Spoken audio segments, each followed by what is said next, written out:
해피 뉴 이어 에브리바디. 안녕하세요. 해피 뉴 이어. 복되고 즐거운 얼굴 다시 뵙게 해서 대단히 반갑습니다. 여러분, 새해가 밝았습니다. 우리의 영적인 새해는 우리 대림절이 시작되면서 이미 시작됐지만은 우리는 여전히 크로노스의 시간 속에 살고 있기 때문에 또 이렇게 세상의 시간 속에서 새해를 선언하고 시작하게 됩니다. 2026년 에코 교회는 에코되어 에코치는 에코교회 되기를 원합니다. 발음이 찰지네요. 에코되어 에코치는 에코교회. 자, 우리 함께 2026년 에코교회 표어를 우리 다 같이 함께 힘껏 같이 외쳐보면 좋을 것 같은데 어떠십니까? 여러분 준비되셨어요? 같이 한번 힘껏 외치겠습니다. 시작. 에코되어 에코치는 에코교회. 네. 자, 여러분, 우리 교회 이름이 이중적인 의미가 있다는 것 여러분 혹시 아십니까? 저희 교회 이름 에코는 오염되지 않는 청정한 상태의 에코 ECO와 메아리 울림이라는 에코 ECHO의 두 가지 뜻을 다 넣어서 제가 만들었습니다. 조윤영 집사님께서 추천을 하셨고 제가 마무리했습니다. 한국어 발음이 똑같기 때문에 저도 사도 요한처럼 한 가지 단어가 여러 가지 의미를 다양하게 뜻하는 그런 중증적인 단어 사용을 좀 본받아서 그렇게 지었어요. 여러분은 안 믿으실 수도 있지만 저는 그런 의미로, 중증적인 의미로 같은 발음이라서 그냥 에코라고 지었습니다. 뜻은 두 가지 뜻을 담고 있습니다. 오염되지 않은 청정한 교회 에코. 그 에코는 우리 교회의 정체성과 상태와 존재를 뜻합니다. 우리 교회는 어떤 정체성을 갖고 있는 교회일까? 우리 교회는 어떤 모습을 띠는 교회가 되기를 원할까? 그것에 대한 대답이 에코, 청정한 교회, 오염되지 않은 교회 에코입니다. 여러분, 시편 24편에서 다윗은 여호와의 산에 오를 자가 누구며 그 거룩한 곳에 설 자가 누군가라고 질문해요. 거룩한 성전에 오를 자, 그곳에서 예배할 자가 누구인가 질문합니다. 진정한 예배자는 누구인가라는 질문이죠. 다윗의 대답은 이렇습니다. 손이 깨끗하며 마음이 청결하며 뜻을 허탄한 데 두지 아니하고 거짓 맹세하지 아니하는 사람. 그 사람이 여호와의 거룩한 전에 올라가 예배드리는 자라고 말합니다. 저는 이 다윗의 고백이 바로 에코, ECO라고 생각해요. 하나님 앞에서 오염되지 않은 청렴하고 손과 마음과 뜻과 우리의 혓바닥이 깨끗하고 정결한 사람, 바로 그런 사람, 그런 교회가 세워지기를 간절히 원합니다. 교회의 모든 운영과 절차와 과정이 불법과 탈법과 편법 없이 세상이 보기에도 그렇고 하나님 보시기에도 반듯한 교회, 에코교회, 청정교회를 꿈꿉니다.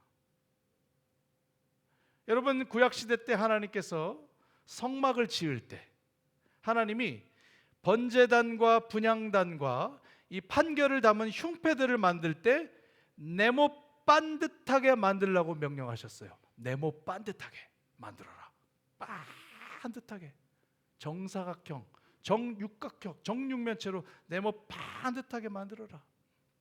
이 네모 반듯하다는 것은 하나님의 일관된 성품, 곧 정직과 거룩과 흠이 없으신 질서로우신 하나님의 완전하심을 나타내는 말이에요.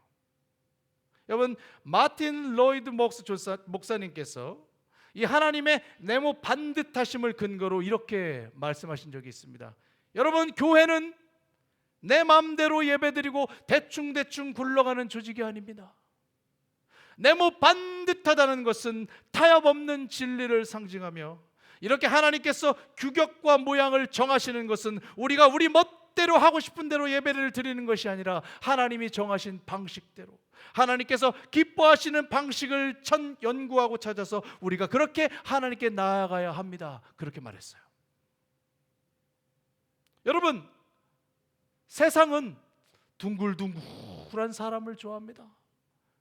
세상은 유연하게 움직이는 곡선을 좋아합니다. 하지만 하나님은 성도들에게 네모 반듯하라고 말씀하십니다. 사람과의 관계와 일은 우리가 유도리 있게 하되 하나님을 향한 우리의 마음과 뜻은 우리 에코교회는 네모 반듯하기를 간절히 원합니다. 여러분, 그 마음, 하나님의 주신 마음, 오늘 우리 새해 첫 예배에 깊이 울림치기를 원합니다. 두 번째로 우리 에코교회는 메아리 치고 울려 퍼지는 ECHO, 에코교회 되기를 원합니다. 이 울려 퍼지고 메아리 친다는 것은 우리 교회의 앞으로의 우리가 해야 될 사역과 행위와 활동을 의미해요. 여러분, 우리 교회는 무엇을 하는 교회가 되어야 합니까? 우리는 우리의 사역을 어떻게 효과적으로 이제 진행해야 합니까? 어디에 집중하고 무엇을 행동해야 하는 교회입니까? 그것에 대한 답이 ECHO, 에코, 메아리 친다는 것입니다. 시편 19편에서 또 시편의 저자는 이렇게 말합니다. 하늘의 하나님의 영광을 선포하고 궁창이 그 손으로 하신 일을 나타내는도다. 날은 날에게 말하고 밤은 밤에게 지식을 전하니 언어가 없고 들리는 소리도 없으나 그 소리가 온 땅에 통하고 그 말씀이 세계 끝까지 이르도다. 이 세상에 있는 모든 피조물이 하나님의 영광을 메아리쳐 울려 퍼치고 온 우주 공간을 하나님의 임재와 능력으로 가득 채우고 있다는 것을 말합니다. 또 데살로니가 전서 1장 8절에서 바울은 데살로니가 교회 성도들에게 주의 말씀이 너희에게로부터 마게도냐와 아가야까지 들릴 뿐만 아니라 하나님을 향하는 너희의 믿음이 소문이 각처에 퍼졌습니다. 주님의 말씀이, 여기 바울이 데살로니가 교회를 향해서 주님의 말씀이 여러분이 들렸다라고 할 때 이 들렸다라는 말은 천둥치듯 나팔처럼 강하게 메아리쳐 울려 퍼진다는 뜻이에요. 데살로니가 교인들의 사역과 그들의 믿음과 그들의 선행과 봉사가 주변 사람들이 막 소근소근대고 쑥덕쑥덕 거리는 것이 아니라 마치 천둥을 치듯이 나팔이 울려 퍼지듯이 아무도 그냥 모르고 지나갔을 정도로 난리법석을 떨면서 그렇게 온 마케도냐와 아가야 지역에 소문이 났다는 말입니다. 여러분, 교회는 클럽이 아닙니다. 교회는 한 개인의 사조직도 아닙니다. 교회에는 그런 기능이 있습니다. 그러나 그것은 교회의 본질이 될 수 없습니다. 교회는 하나님의 존재가 되어서 행위로 표출하는 살아있는 유기체입니다.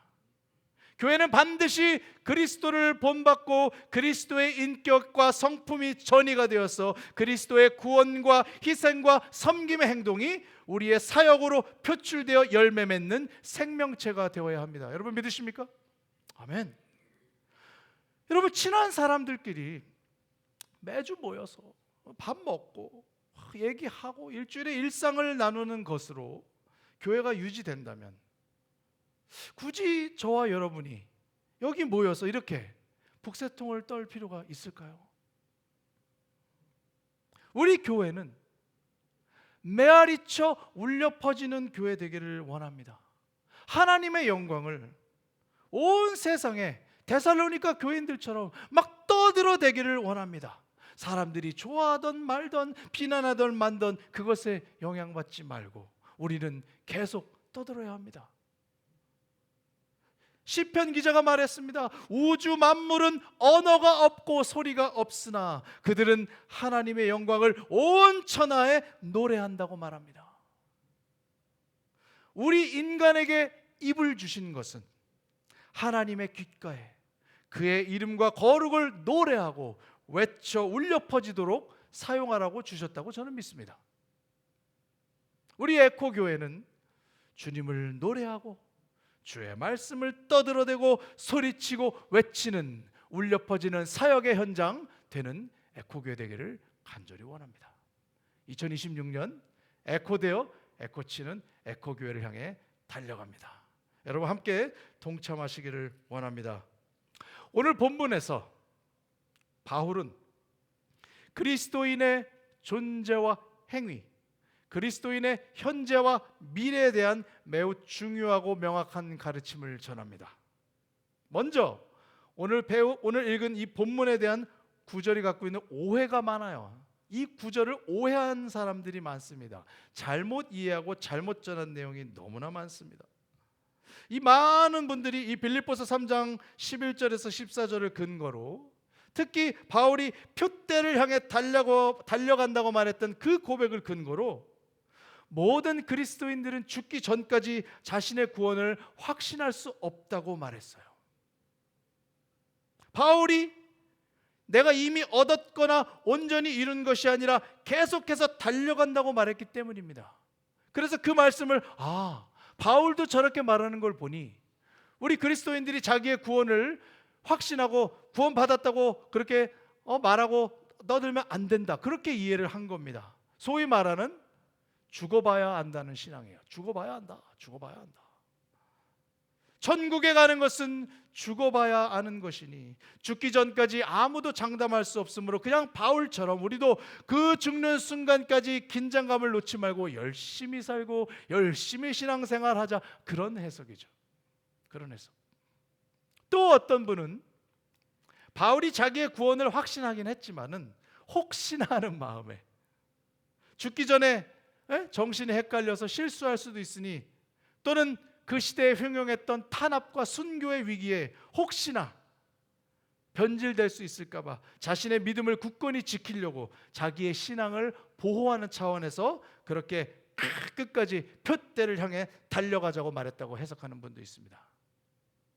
그런 분들은 이렇게 말하죠. 자, 여러분, 바울도 이렇게 전진했으니 우리도 자만하지 말고 열심히 신앙생활 하십시오. 바울도 그렇게 달렸는데 우리가 이렇게 지지부진하게 하면 되겠습니까? 그렇게 말합니다. 또 심지어 여러분, 바울도 그렇게 표대를 향해 끝까지 달렸는데 교회 봉사를 죽도록 하셔야죠. 그렇게 은근히 협박을 하는 분들도 있어요. 여러분, 이런 오해는 지금 바울이 말한 내용들의 목적어, 그 대상과 바울의 현재 실존을 잘 이해하지 못해서 생긴 오해입니다. 오해예요. 이 말씀은 그런 뜻이 아닙니다. 이 구절은 바울이 아직 자신이 구원을 얻지 못했다고 한다든지 구원의 확신이 없다고 말하는 것이 아닙니다. 그는 부활의 영광, 곧 또는 그리스도의 형상으로 완전히 변화되는 그리스도인의 삶의 최종적인 목표에 아직 도달하지 못했다고 말하고 있는 거예요. 바울은 오늘 본문에서 우리가 이미 이룬 것과 아직 이루지 못한 것을 분명하게 구별해 주고 있습니다. 우리가 이미 이룬 것은 무엇인가? 그리스도와의 연합, 구원의 확신. 오늘 본문에 그것이 나옵니다. 바울은 자신의 구원을 의심하지 않았습니다. 그는 그리스도 안에 있는 자기 자신을 확실히 믿고 확신했습니다. 그러나 바울은 아직 한 가지 이루지 못한 것을 잘 알고 있습니다. 그가 이루지 못한 것은 바로 최종적인 영화로움, 모든 성도들이 그리스도처럼 되는, 예수님처럼 되는 영원한 삶의 그 완전함, 그것을 아직 이루지 못했다고 말합니다. 그것은 우리가 이 땅에서 이룰 수 없는 것이고 오직 부활의 때까지 기다려야 하는 단계예요. 이것은 우리의 신앙의 경주의 맨 끝에서 이루어지는 거룩하게 완성된 상태를 뜻합니다. 자, 바울이 의미하는 바가 왜 이런 뜻인지 우리 이제 본문을 살펴보면서 좀 더 자세히 제가 설명을 해보겠습니다. 먼저 12절을 보겠습니다. 내가 이미 얻었다 함도 아니요 온전히 이뤘다 함도 아니라 오직 내가 그리스도 예수께 잡힌 바 된 그것을 잡으려고 달려가노라. 바울이 이렇게 말했죠.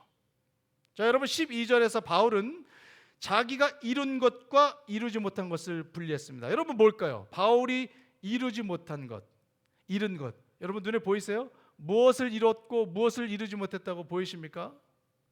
바울은 다른 자기의 서신서와 기록에서 하나님의 나라가 이미 시작되었지만 하나님의 나라가 아직 완성되어 있지 않다는 것을 가장 정확하게 기술해 놨습니다.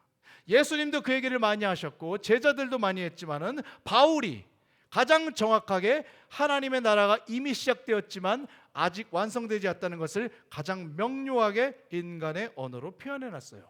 그것을 간단히 요약하면 이런 것입니다.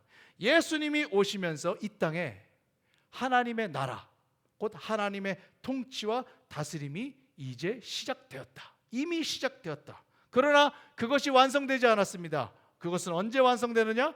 예수님이 다시 오실 때, 예수님이 재림할 때 그것이 완전하게 이 땅에서 실현된다. 그래서 우리 모든 성도들은 이 이미 시작된 하나님의 나라와 아직 완성되지 않은 하나님의 나라의 이 두 사이의 긴장 속에, 그렇게 항상 긴장 속에 살고 있다고 말합니다. 여러분의 삶 속에서도 이 긴장감을 많이 느낄 수 있어요. 언제 느낍니까? 하나님께 우리가 기도하고 순종하고 노력해서 하나님께서 일하시는 것을 막 느껴져.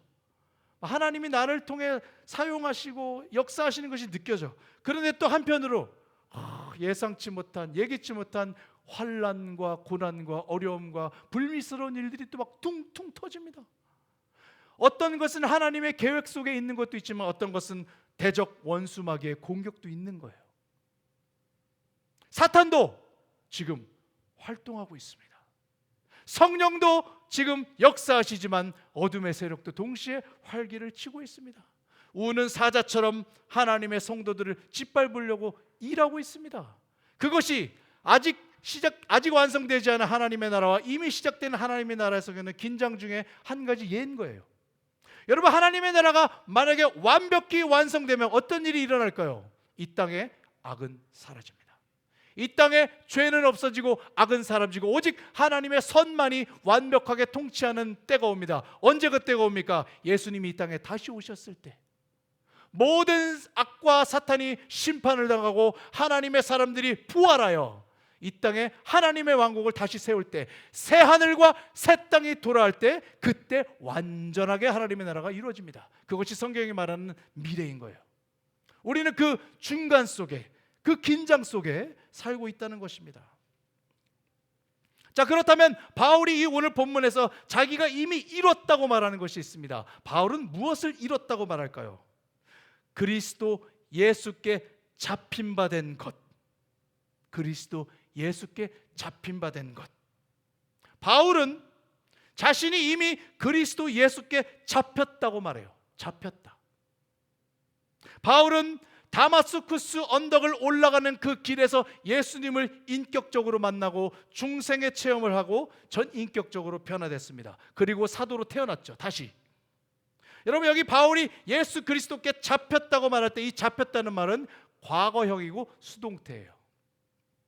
헬라어 문법에서 과거형은 이미 과거에 일어난 확정된 사건입니다. 끝난 사건입니다. 수동태로 표현된 건 내가 잡히는 것을 주도한 게 아니라 누군가에게 완전히 당했다는 뜻이죠. 완전히 당했다.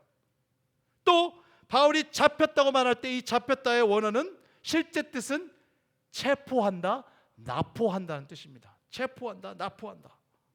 바울은 또 다른 그리스도인들을 죽이기 위해서 다메섹 도상에 있었습니다. 또 다른 예수 믿는 사람을 죽이기 위해서 본을 품고 다마스쿠스 언덕을 올라가고 있었습니다. 그는 그리스도인을 죽이고 싶었고 그리스도인 안에 있는 예수를 짓밟고 싶었습니다. 하지만 자신의 의지와 계획과 상관없이 다마스쿠스로 가는 도중에 예수 그리스도를 통해 강권적으로 체포되었습니다. 그리고 주님께서 그에게 말합니다. 네가 핍박하는 예수다. 여러분, 모든 그리스도인들은 바울처럼 예수님에게 체포당하고 감금당하는 사람이에요. 여러분, 체포가 뭡니까? 내가 순순히 죄를 자백하고 고백하면 체포를 당할 리가 없죠. 인간은 자신의 죄성을 스스로 고백하고 순수히 하나님께 자백하지 않습니다. 인간의 죄성은 죽는 그 순간까지도 자신의 죄인됨을 거역하고 그것을 부정하게 할 정도로 어둠의 세력은 힘이 강하고 죄는 강력한 힘이 있습니다. 인간은 오직 빛 대신 예수님의 능력만으로만 자신의 실체를 발견할 수 있습니다. 모든 그리스도인들은 바울처럼 인간의 시간과 방법으로는 매우 우연한 때와 방법과 장소에서, 그러나 하나님의 나라에서는 한치의 오차도 없는 때와 방법과 장소에서 그리스도께서 강권적으로 나타나셔서 체포하시고 구금하는 사람들이에요. 그 결과 우리는 주님을 구주로 고백했고 하나님 앞에서 더 이상 죄인이 아니라고 하나님 앞에 의롭다고 칭함을 받았고 이제 다시 태어나 하나님의 사람으로 살게 되는 것입니다. 바울은 이러한 중생과 의로워짐을 통해서 하나님께서 오직 은혜로 허락하신 자신의 구원을 이미 그때 얻었습니다.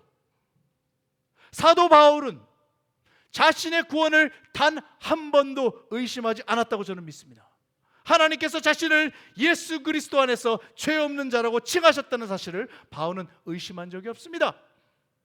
바울이 그것을 의심했다면 그가 어떻게 수많은 서신서에서 믿음으로 의를 받고 믿음으로 의롭게 된다는 의신칭의 교리를 쓸 수가 있었겠어요? 불가능한 거예요. 불가능한 겁니다.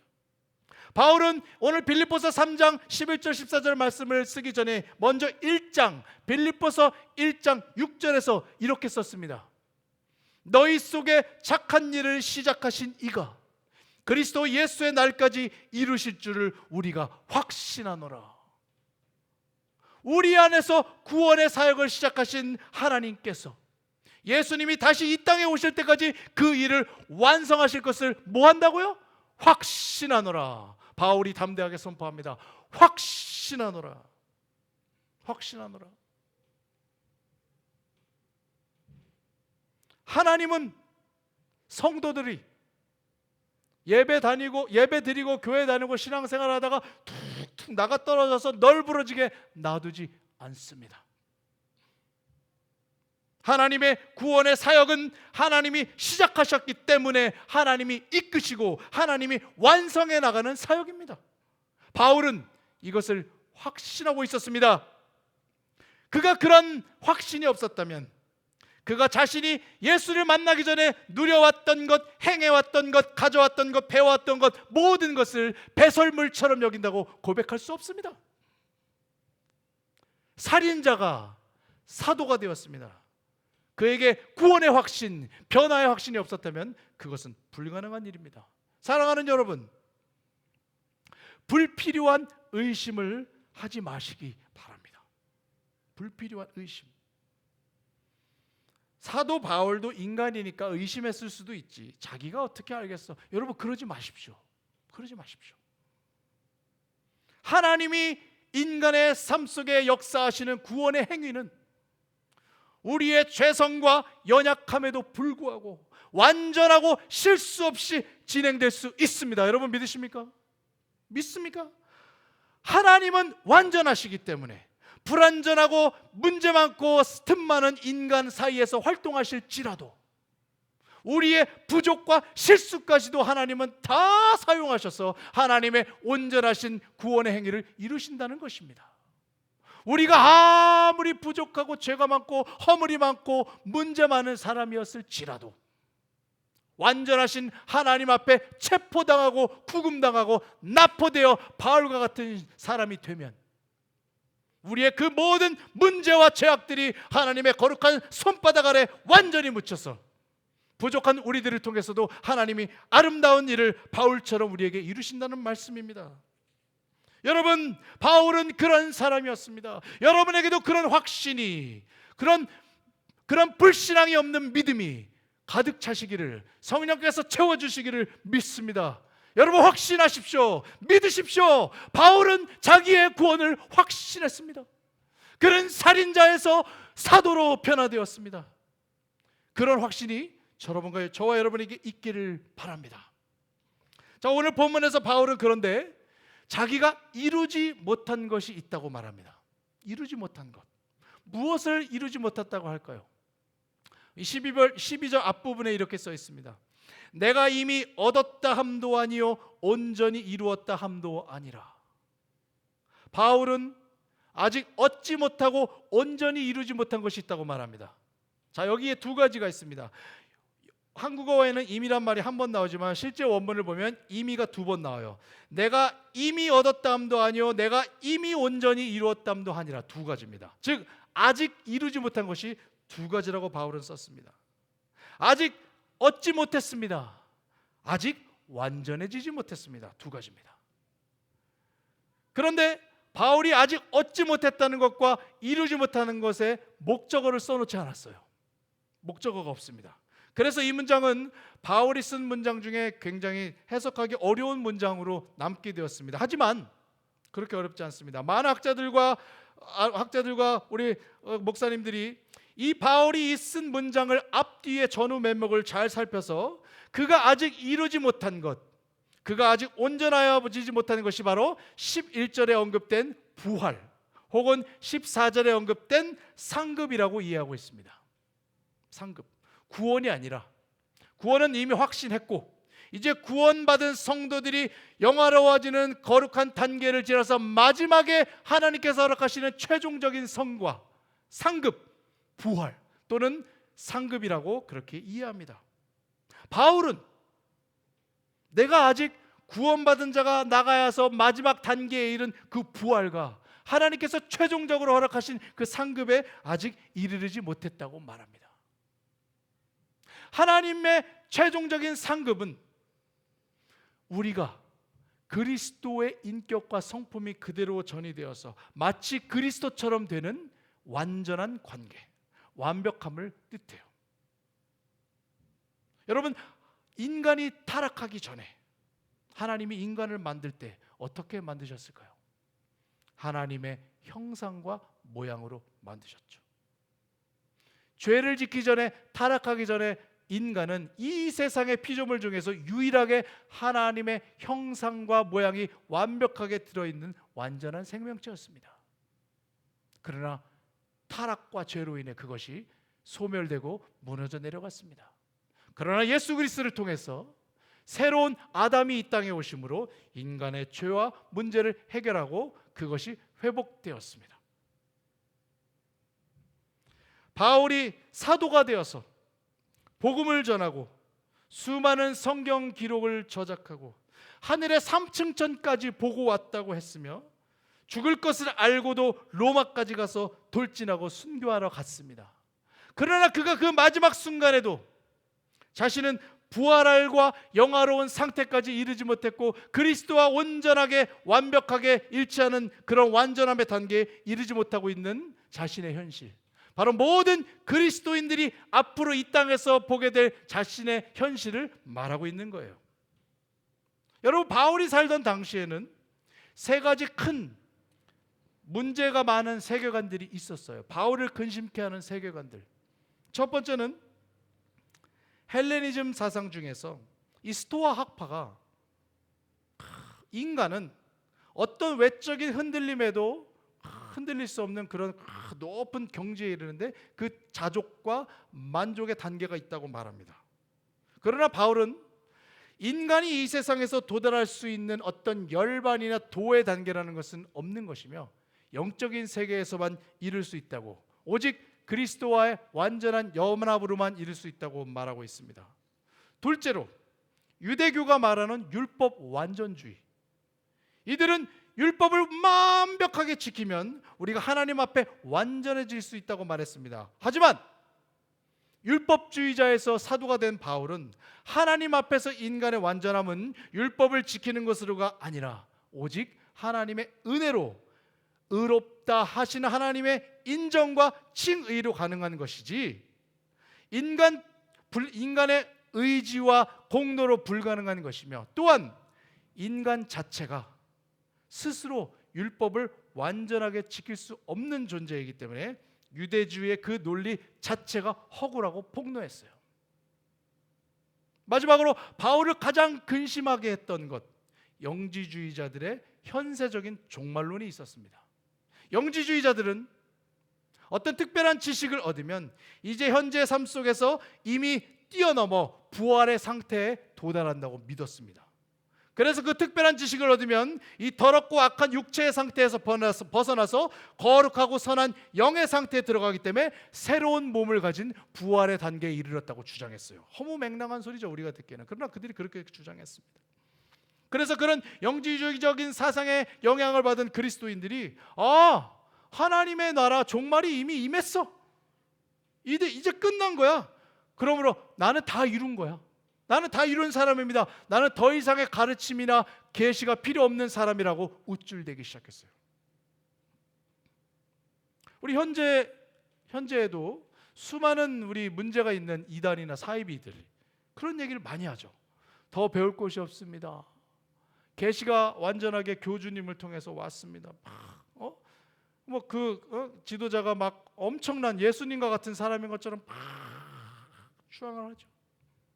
여러분, 진정한 예수의 사람, 진정한 그리스도인, 진정한 목자는 끊임없이 하나님 안에 비춰지는 인간의 죄악함을 고백하고 마지막 그 순간까지 부족함을 토로하고 사람들과 하나님 앞에서 자신의 죄인됨을 고백하는 사람이지 않겠습니까? 그것이 그리스도인의 참된 모습이요, 그것이 지도자의 모습입니다. 교회 공동체의 지도자는 내가 여러분보다 하나님을 얼마나 잘 믿는지 보십시오. 내가 하나님께 은혜를 얼마나 받았는지 보십시오. 내가 여러분보다 하나님의 말씀을 얼마나 잘 알고 있는지 보십시오 라고 말하면 안 됩니다. 정반대예요. 여러분, 제가 오늘도 하나님의 말씀을 읽고 묵상하는데 내가 얼마나 하나님 앞에 죄가 많고 부족한지 또 깨닫고 올라왔습니다. 여러분, 저를 본받지 마십시오. 여러분, 저처럼 살지 마십시오. 부탁입니다. 하나님께서 부족한 저를 통해서도 여러분에게 말씀하십니다. 제발 저처럼 살지 마십시오. 여러분은 하나님 앞에 더 무릎 꿇고 더 순종하는 사람이 되십시오. 그게 지도자인 거예요. 지도자의 역할은 자기의 의와 능력을 과시하는 것이 아니라 하나님 앞에서 자기가 얼마나 보잘것없는지를 더욱더 철저하고 완벽하게 깨달아서 사람들에게 대신 전하고 말하는 메신저가 되는 거예요. 저는 그렇게 믿습니다. 바울은 이미와 아직 사이의 이 긴장 속에 있는 모든 성도들에게 이미 자기가 이룬 것과 이루지 못한 것을 확실하게 구별하여 가르쳐 주고 있습니다. 자, 여러분, 이제 이렇게 바울은 그리스도인의 삶의 모습, 그리스도의 교회의 모습을 이미와 아직 사이에 있는 긴장 속에서 어떻게 살고 있는지 말해 주었습니다. 그는 그래서 이제 어떻게 살고 있는지 우리에게 전합니다.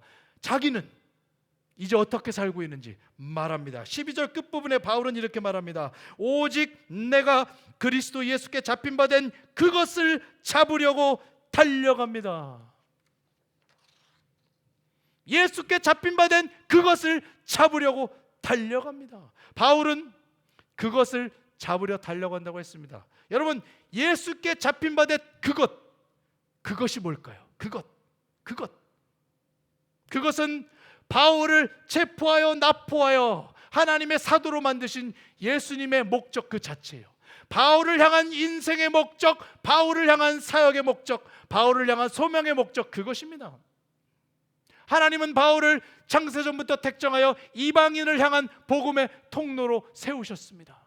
바울은 그것을 인식하지 못하고 깨달을 수가 없었습니다. 그러나 그가 다메섹 도상에서 인격적으로 나타나시는 주님을 만났을 때 그의 모든 인생은 뒤집어졌고, 그의 노력과 힘으로 예수를 만나는 것이 아니라 하나님께서 자기를 찾아와서 주권적으로 강권적으로 그를 덮치셨다는 것을 깨닫게 되었습니다. 또 여기 바울이 달려간다고 말할 때 이 달려간다라고 번역된 헬라어는 디오코라는 동사예요. 중요한 동사입니다. 디오코라는 단어는 원래 사냥꾼이 막 먹이를 쫓아다닐 때 막 쌍심지를 켜고서 막 사냥꾼이 총질을 하려고 그런 심정으로 운동선수가 결승점을 향해서 내가 오늘 이기고 금메달을 따야지 하고 달려가는 그 사력을 다해 달려가는 그 모습, 사냥꾼의 그 모습에 달려간다는 게 디오코예요. 그 단어가 그런 뜻입니다. 바울이 빌립보서 1장 6절에서 이 구절을 쓰기 전에 1장 6절에서 자기를 소개하는데 이렇게 소개했어요. 열심으로는 교회를 박해하고 율법의 의로는 흠이 없던 나였습니다. 자, 바울이 여기서 열심으로는 교회를 박해했다고 말했어요. 자기가 여기 박해했다고 한국말로 번역된 그 원어가 헬라어로 디오코예요. 디오코. 즉 바울은 그리스도인들을 이잡듯이 샅샅이 뒤져서 다 죽이려 했던 그 모습을 디오코라고 썼습니다. 처음에. 그런데 이제 와서 예수 그리스도를 향해 붙잡힌 바 그것을 달려가며 나아갑니다라고 할 때 또다시 그 디오코란 말을 썼습니다. 여러분 어찌 된 일입니까? 똑같이 달려갔는데 예전에는 주님을 믿는 자들을 죽이고 주님을 핍박하려고 달려들었던 그 바울이 이제는 예수께 붙잡힌 바 그것을 달려가려고 달려가고 있습니다. 여러분 바울이 어떻게 이렇게 트랜스폼 변형될 수 있었을까요? 단지 원래 열심히 많은 그 사람이 율법을 사랑하던 사람이 이제 그 대상을 예수님으로 바꿨기 때문에 가능한 걸까요? 만약에 바울이 달려간다는 것을 만약에 이 정도로 여러분이 이해한다면 여러분 아직 하나님의 구원의 사역의 깊이와 경이로움을 아직 이해하지 못한 겁니다. 그 이상의 의미가 있습니다. 여러분 인간 안에 있는 열심, 그 열정은 사람이 하나님을 만나지 않아도 자기가 추구하는 목적과 야망을 향해서 열심히 부지런히 달려갈 수 있습니다. 우리는 수많은 인류 역사의 위대한 인물 중에 하나님을 믿지 않는 자, 심지어 하나님을 저주하고 욕하는 자들이 많이 있다는 걸 알고 있습니다. 인간이 이 땅에 살면서 갖고 있는 열심과 열정이라는 것은 사실 하나님의 만남과 아무 상관이 없어요. 아무 상관없습니다. 하나님이 모든 인간에게 허락해 주신 일반적인 은총 아래서 모든 인간은 자신의 행복을 추구하기 위해 열심과 열정으로 자기 삶을 만족스럽게 살 수 있습니다. 그것이 일반적인 은총입니다. 여러분 바울의 달려간다는 것은 그런 뜻이 아니에요. 완전히 새로운 영역에서 발생한 것입니다. 그것은 그가 그리스도 예수에게 붙잡힌 바 되어 체포당하고 납포되었기 때문입니다.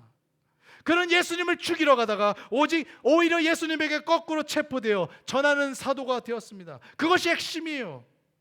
단순히 그의 열심과 열정이 또 다른 삶으로 표현된 것이 아닙니다. 하나님의 신적인 간섭과 개입으로 이제 바울은 그리스도의 사람으로 변형된 것입니다.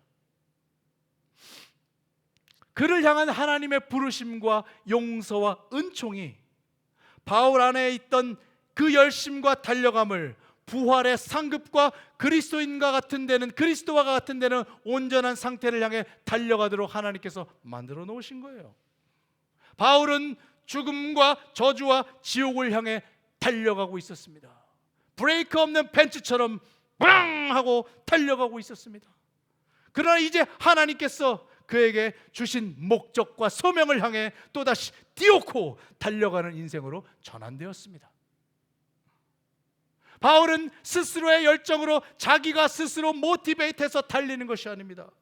거룩한 체포, 거룩한 납포에 의해 그것에 대한 응답으로 달려갑니다. 여러분 하나님께 체포당한 사람, 예수님께 납포된 사람에게는 기쁨이 차고 넘쳐요.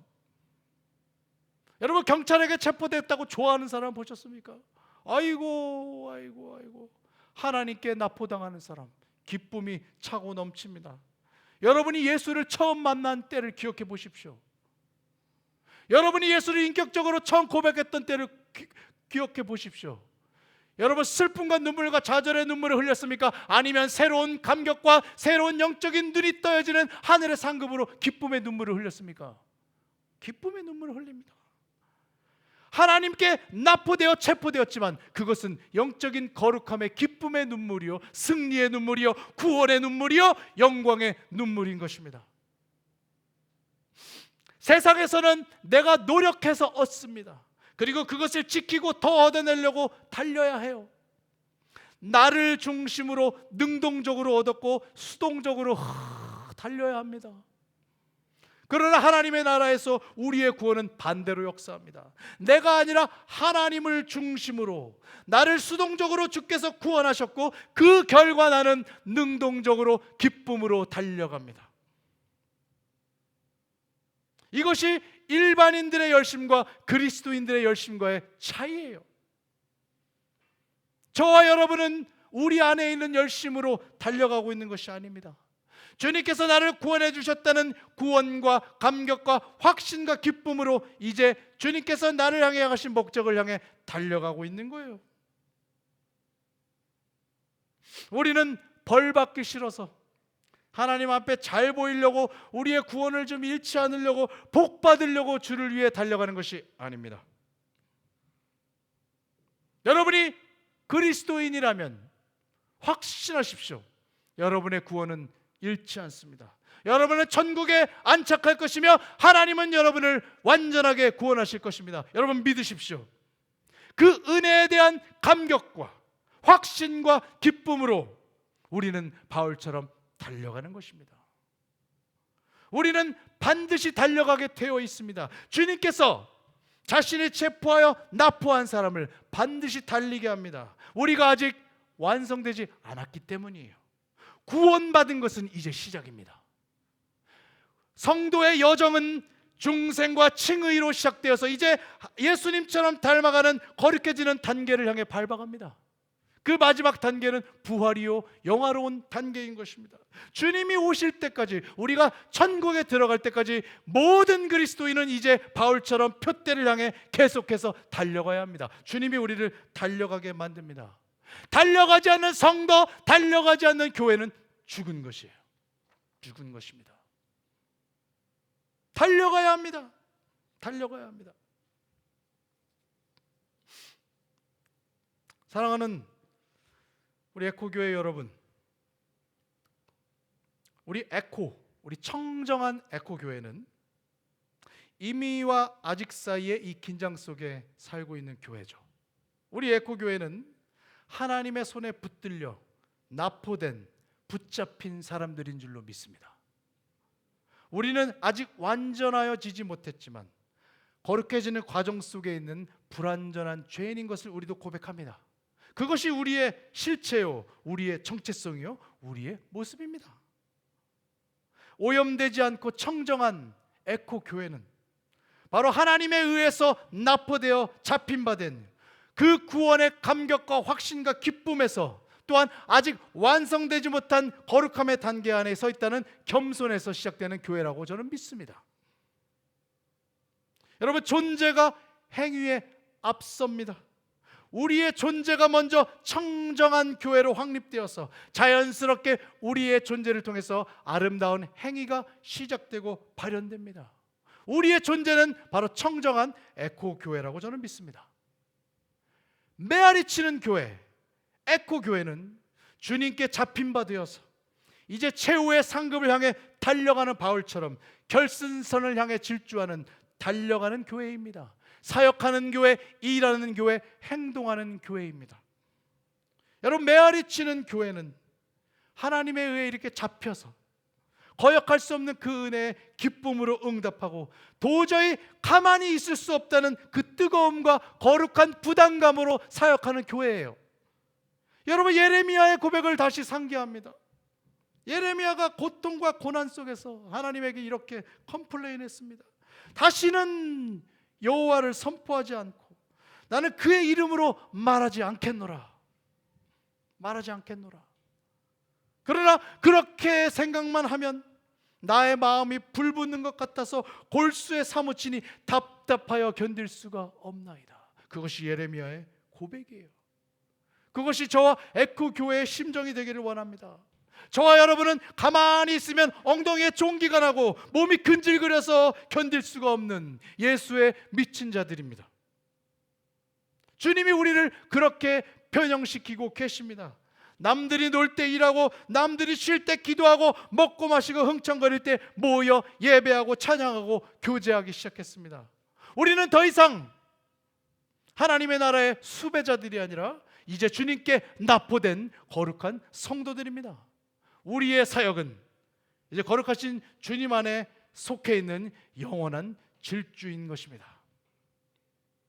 2026년 에코되어 에코치는 에코교회 위에 그 사역에 동참하고 참여하는 모든 분들께 이 놀랍게 일하시는 주님의 구원의 확신과 은총과 사역이 아름답게 펼쳐질 것을 저는 기대합니다. 여러분 동참하십시오. 할렐루야. 아멘.